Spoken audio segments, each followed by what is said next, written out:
Hello and welcome to Dingoes 8 My Podcast. I'm Paul. I'm Dave. I'm Justin. And this week we're talking about the episodes This Year's Girl and Who Are You? Two-parter. Who? No? Okay.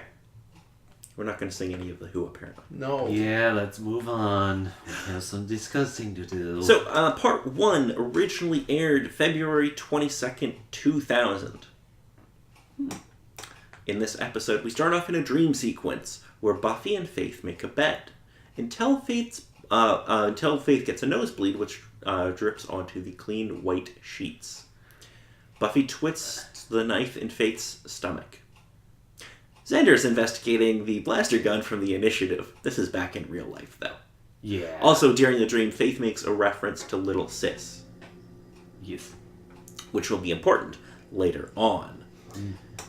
Xander's investigating the blaster gun from the Initiative, but lacks the knowledge to fix it. Surprising no one. Yeah. You think that military knowledge would supposedly kick in, but sadly it only has specific... Well, and also, points. the Initiative isn't like the U.S. military. He would never have handled a fucking laser gun. Because those don't exist. Giles is concerned about Buffy, who has been patrolling nonstop for days without finding Adam. On patrol, she finds Adam has strung up a demon in a tree and opened it like a dissection experiment, which looks really cool.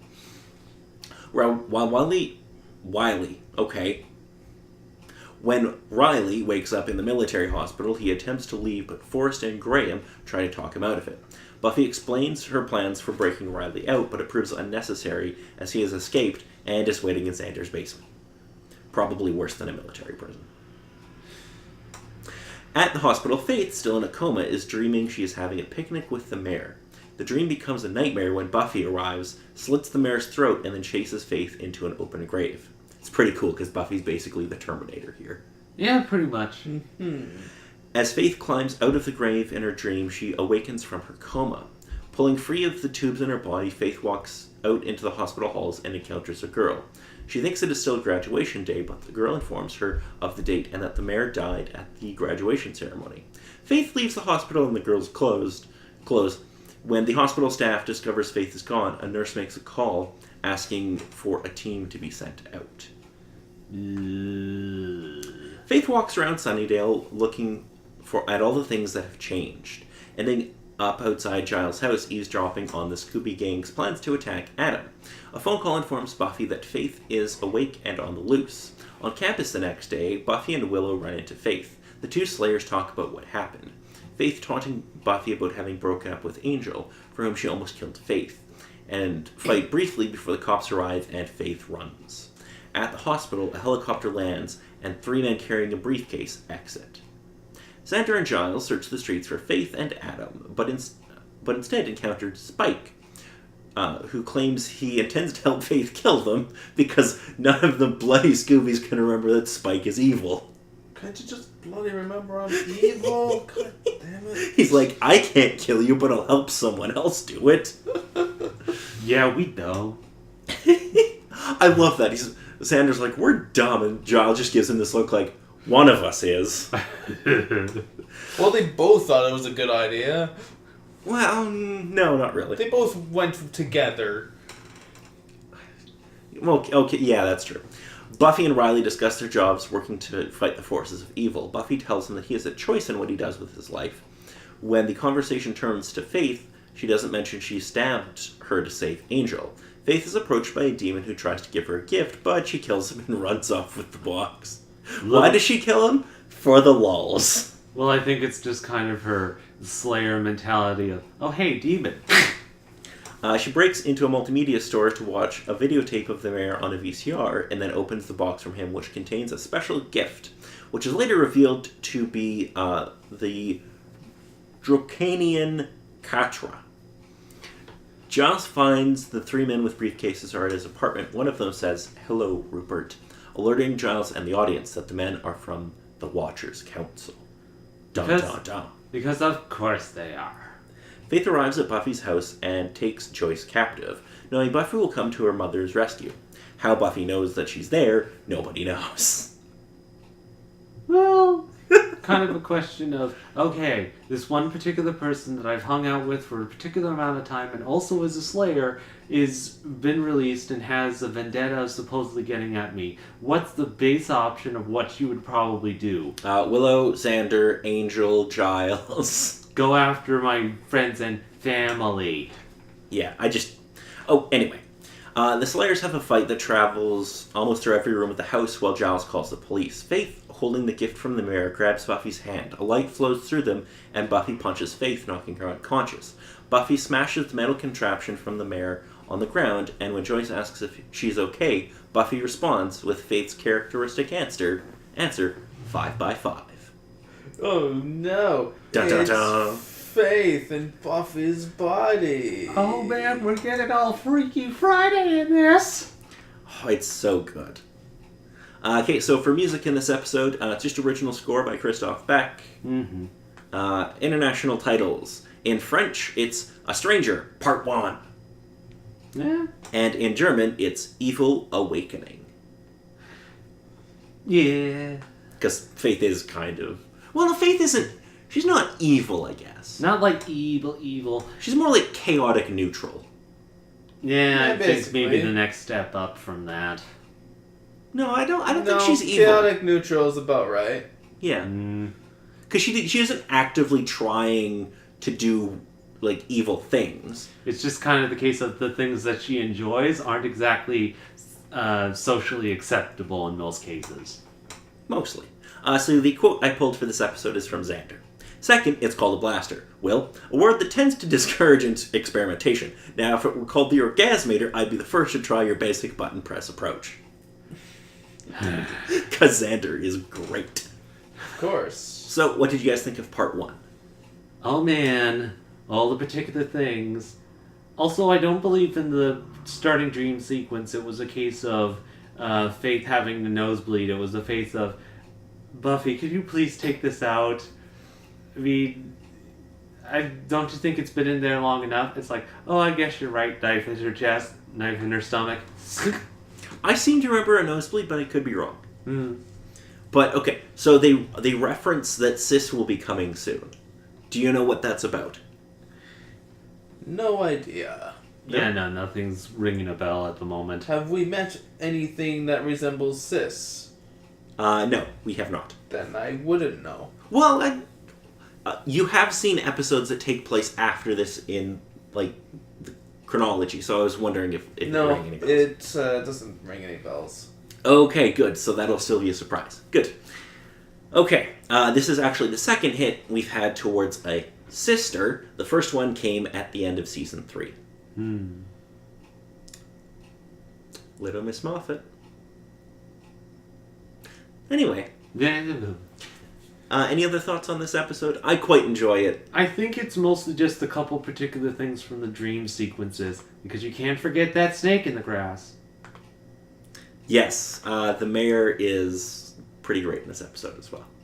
He gets to actually come back and just be kind of like... He gets to be the mayor again, and the mayor's always good. Faith, if you're watching this, I'm dead. I'm most likely dead. Although it'd be absolutely awesome if I was being shown to some kids in the little museum with them sitting down watching me. See the ruler, how it used to be before it became the holy monster he was.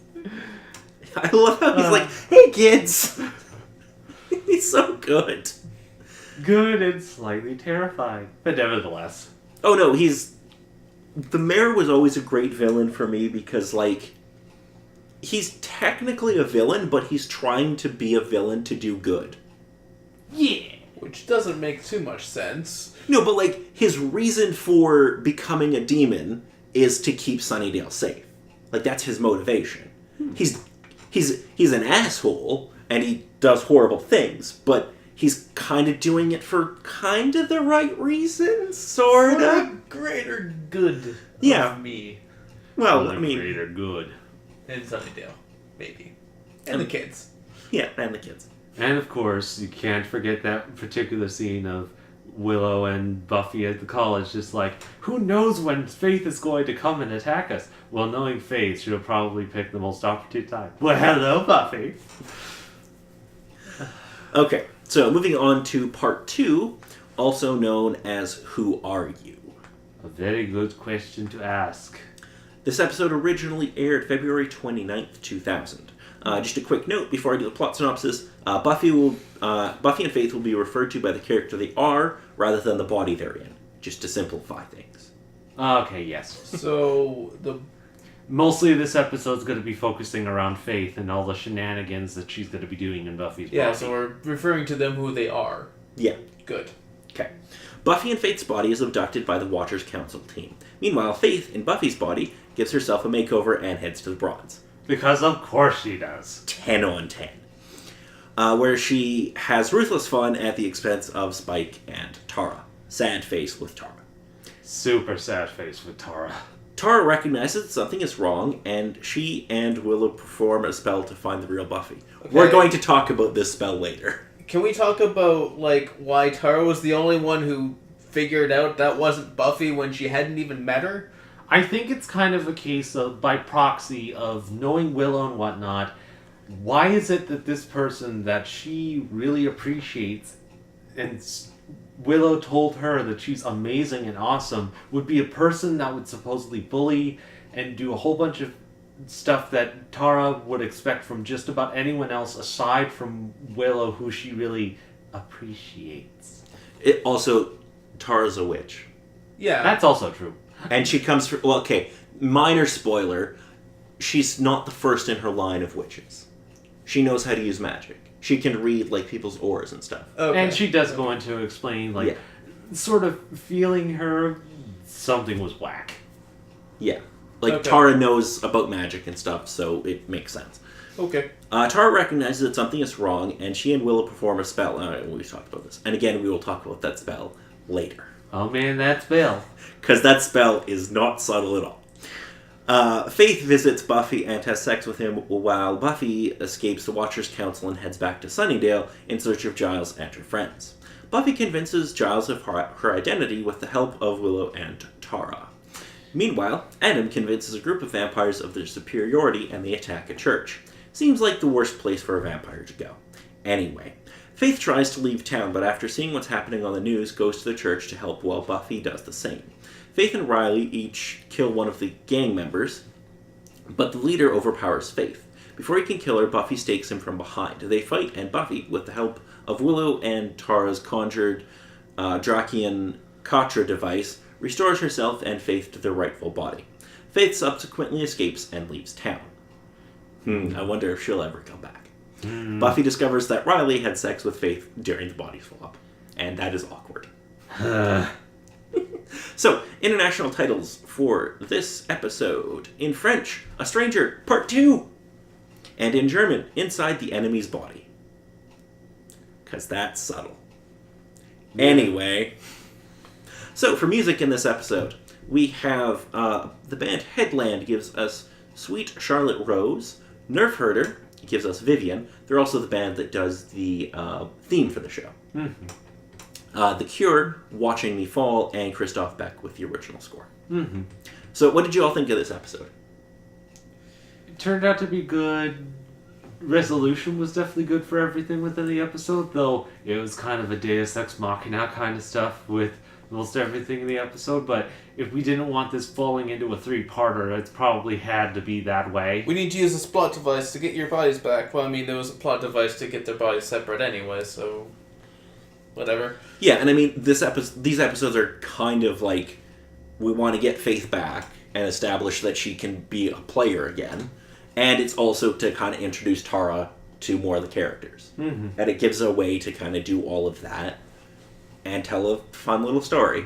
Mm-hmm. So man, those Watcher guys, they mean the business. Yeah, Yes. if Faith was captured, she would probably still escape them. Oh yeah, she would have They killed were them all. pretty Oh incompetent. yeah. Pretty much like the one guy said, she had me and could have killed me, but she didn't. Yes.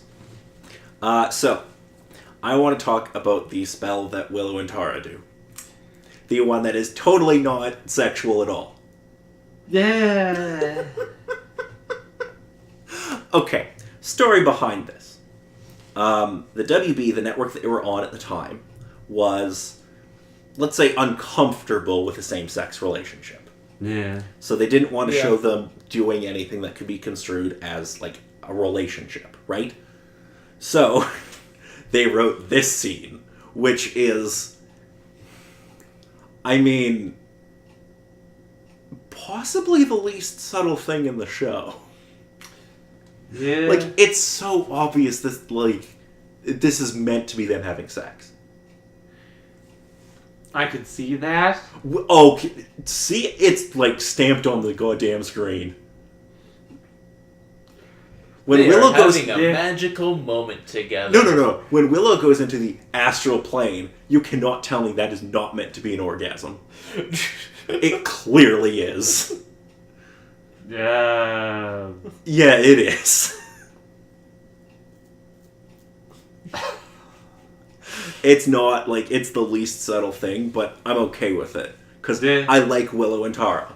It's like they had to write it in somehow. Yeah, we had to establish this somehow, and the network wouldn't let us, like, show them just being a couple, so we'll get around them somehow. Because technically, we didn't break any of the rules the network gave us. Even though they did something that's arguably more explicit. Anyway, moving past that, what'd you all think? I love this episode. I think it's a lot of fun. No, it definitely turned out fairly good. And, oh man, that discussion that Buffy had with Giles after everything was done, or when she got to her plate, Buffy got to Giles' place. Like, I'm not really sure I believe you. Oh, come on, you were turned into a demon. I could look into your eyes and I knew you were still the same. Yeah, it's pretty great. It's just like, I don't have time for this. It's like, these are the things that Faith wouldn't know at all. Like, explaining all the particular things. Do you want me to go on? Actually, I'd really like if you stopped. Yeah, after talking about the one moment when, When she had psychic powers and I could hear what my mom was thinking about you. And they reference band candy again, which I love. Yes. True. Yeah, my mother thought that you were a stevedore during sex. What's a stevedore? Such a good joke. There's so, like, it's, oh, I love this show I sometimes. would really like you to stop. Oh. Would you like me to stop? I beg you to stop. Oh. Particular thing to ask. Justin, What? what did you think about the hyenas? It's like, oh no, why are they bringing back the hyenas? Please stop did. referencing the hyena episode. I really don't care. I love that. It's such a good joke. It's just like, it's kind of them just going like, yeah, we know that episode was kind of shit. Here, we're making a point of it. Just making fun of it. Who do you? It's so good. Are they ever gonna reference Beer Bad again? No, I think even they're not gonna bother. They're gonna. Oh, actually, yes, they will. Oh god. Oh no. I'm pretty sure they Oh, do. No. But it won't be for a while, I don't think. Just an aspect of it, like the caveman. The The beer. Neanderthals. So, Ugh. where do you guys think the rest of the season's going? Because we're rapidly approaching the end.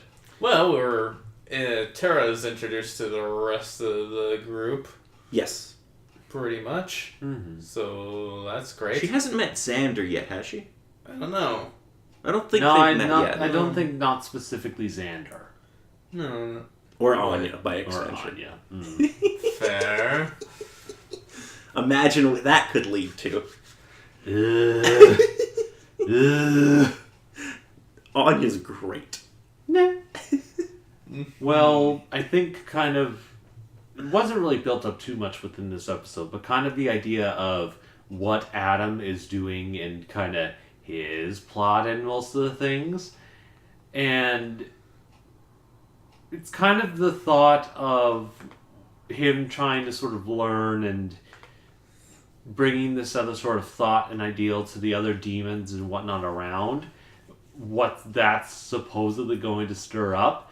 But most of the thought I kind of have is this isn't going to be a typical, here's the big bad, we're going to fight it and beat it with brute force or with a simple kind of tactic. They're probably going to have to go in a really interesting direction to get the one-up on Adam. I think Adam is probably a bit more curious about the Slayers now, or the Slayer, or whatever. Maybe. Okay. At least a little bit more, because his plan, kind of fell apart a little bit. Yeah. Whatever so the hell that was. There's going to be some good times. The final episode of this season, I'm not sure how Justin's going to react to.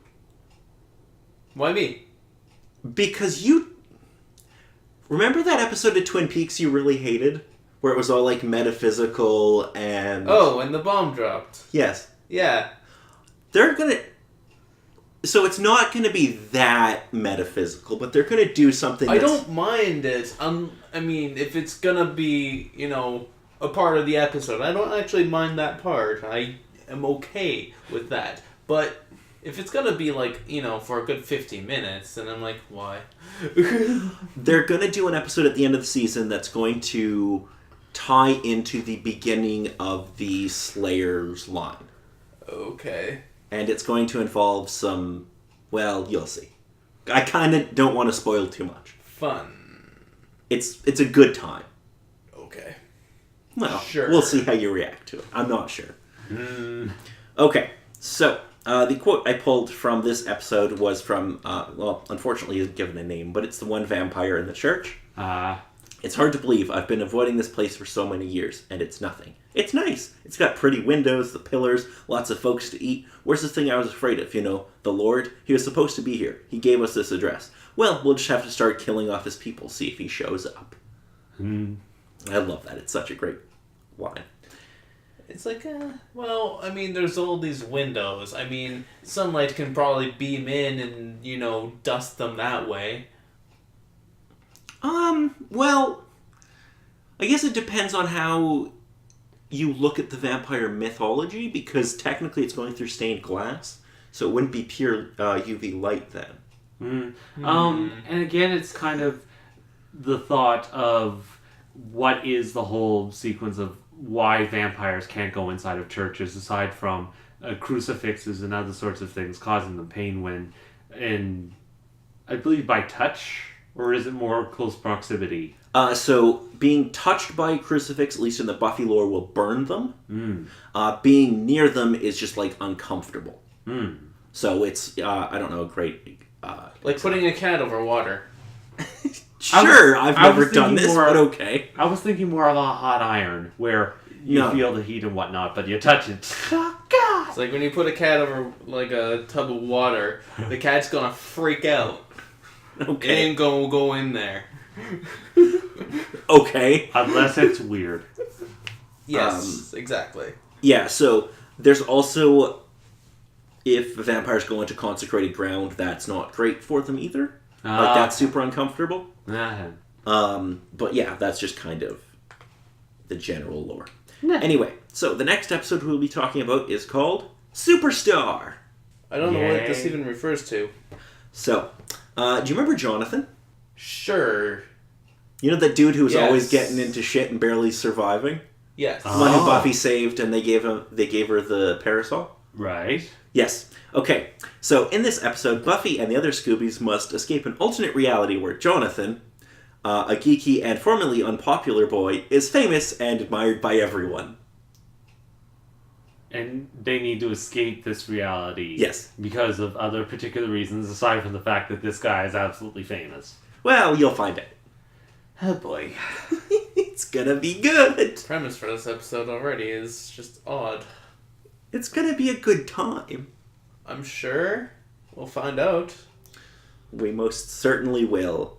So until then, I'm Paul. I'm Dave. And I'm Justin.